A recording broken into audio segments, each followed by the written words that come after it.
So guys welcome back on my YouTube channel RS English. तो my dear friends, एक बार फिर से मैं आपको अपने YouTube चैनल में स्वागत करता हूं। मैं हूं नीरज सर। तो माय डियर फ्रेंड्स, आप लोग कैसे हो? आई होप आप लोग ठीक ही हो। तो आज के सेक्शन में हम चर्चा करने वाले आप लोग के बीच में some and somethings he and that. One के basic difference some and somethings and he and that. क्या है इन दोनों में अंतर? और इन दोनों में अंतर क्योंकि मैंने यहाँ दो पॉइंट्स लेके आ रखे हैं। बहुत सारे बच्चे को कमेंट आया कि सर सम और समथिंग्स में क्या अंतर होता है? सर ही का यूज क्या करते, दैट का यूज करते। बहुत इजी है, जो बच्चे जानते हैं उनके लिए बहुत इजी है, लेकिन जो नहीं जानते होंगे तो उनके लिए बहुत ही हार्ड होता है। छोटे छोटे पॉइंट्स पे बात करना अच्छी बात है। तो सबसे पहले बात करेंगे सम एंड समथिंग्स, जिसका हम कुछ कैसे समझेंगे कि किस कहाँ हम सम का यूज करेंगे और कहाँ हम समथिंग्स का यूज करेंगे। तो आपको बता देना चाहते हैं, कुछ के बाद कोई नाउन दिखे, कुछ के बाद कोई नाउन दिखे तो वहां आपको यूज करना है समथिंग्स। ओके, जैसे एग्जाम्पल, मेरे पास कुछ कलम है।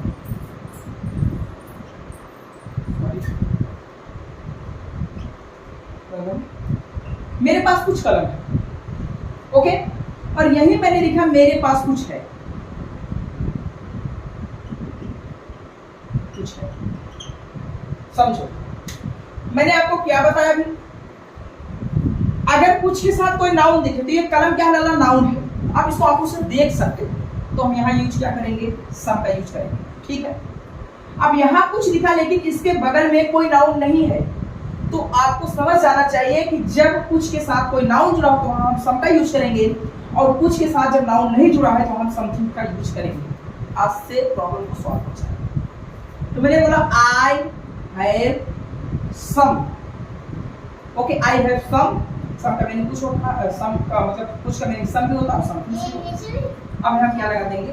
बेस, क्योंकि एक कलम की बात नहीं हो रही है, एक से अधिक कलम होंगे, क्योंकि एक कलम की कुछ का मतलब एक से अधिक ही होता है। अब यहाँ आ गया क्या? मेरे पास कुछ है। अब यहाँ कोई नाउन नहीं है, हम इसको हम कह सकते हैं I have somethings, I have somethings. मेरे पास कुछ रुपया है, मेरे पास कुछ नहीं है,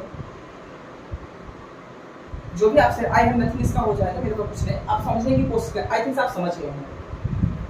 अब पॉइंट वाली बात ये आ गई, यहाँ तक तो आपको कोई प्रॉब्लम नहीं। जैसे मेरे पास कुछ कलम है, उसके पास कुछ पैसा है, उसके पास दो घर है, ठीक, उसके पास कुछ मकान है, उसके पास जो भी आपके पास सेंटेंस में आपको सुटेबल लगे आप यूज कर सकते हैं।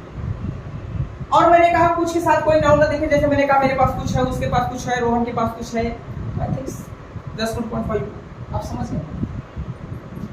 अब बात है ही का मीनिंग वह भी होता है, दैट का मीनिंग भी वह होता है, ठीक है। दैट का हिंदी जो होता है वो होता है। तो आपको क्या करना है? ही के साथ, ठीक है, कोई वर्ब दिखे, क्या दिखे?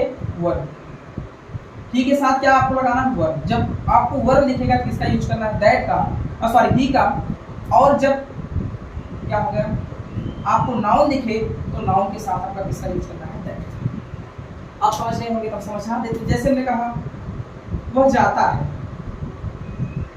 और हमने लिखा वो है एक लड़का है, वह एक लड़का। दोनों में अंतर बहुत है। वह जाता है तो वह का मीनिंग यहाँ क्या हुआ? लगा ही। और यहाँ दैट का मीनिंग, वह का मीनिंग क्या हुआ? दैट। का है दोनों में अंतर क्यों हो गया? यहाँ भी हुआ वहां भी हुआ। तो अगर आपसे कोई पूछे कि यहाँ भी हुआ दिखा तो आपने ही लगाया, वहां हुआ दिखा तो आपने दैट क्यों लगाया, तो आप कह देना यदि किसी वाक्य में कोई वर्ग दिखता है और उसके साथ वह जुड़ा हो, मतलब वह हो, उसके हम स्थान पर क्या लगाते? ही। जाने का मीनिंग वो, और वो क्या लगाते थे? इस। अब बात आ गई वह एक लड़का है, तो अपने दिमाग से सोचो, थिंकिंग करो। मैंने कहा वह एक लड़का है, अब यहाँ किसकी बात आ गई? लड़का की बात आई। किसकी बात आई? लड़का की। और लड़का जो एक नाउन है, क्योंकि किसी भी चीज को आप अगर आंखों से देख लो तो नाउन है, तो जब कभी नाउन के साथ हुआ दिखे तो उसके स्थान पर दैट का ही लला यूज होता है। हमने लिखा दैट और लास्ट में हम लगाएंगे इज और हम लगा देंगे व्हाट, हो गया that is a boy. I think सब समझ गए हैं। और आपने कभी कभी देखा होगा कि वह के स्थान पर सी का भी यूज किया जाता है। तो सी का यूज तब किया जाता है जैसे कभी कभी हमने कहा सेंटेंस है, आपने समझ गए, जैसे हमने कहा वह जाता है, अब मैं अगर वही मैं बोली वह जाती है, वह जाती है। तो हमारे स्कूल में स्पोकन क्लासेस में एक बार एक स्टूडेंट रहा है, तो वो पूछा, वह जाता तो कहा ही वॉच, और उसी लड़की ने एक प्रश्न पूछा किसी लड़के से, वह जाती का सी गुजरिया। ये सब सेंटेंस है, तो आपको सी गुजरिया नहीं होगा, सी गोज होता है, ठीक है।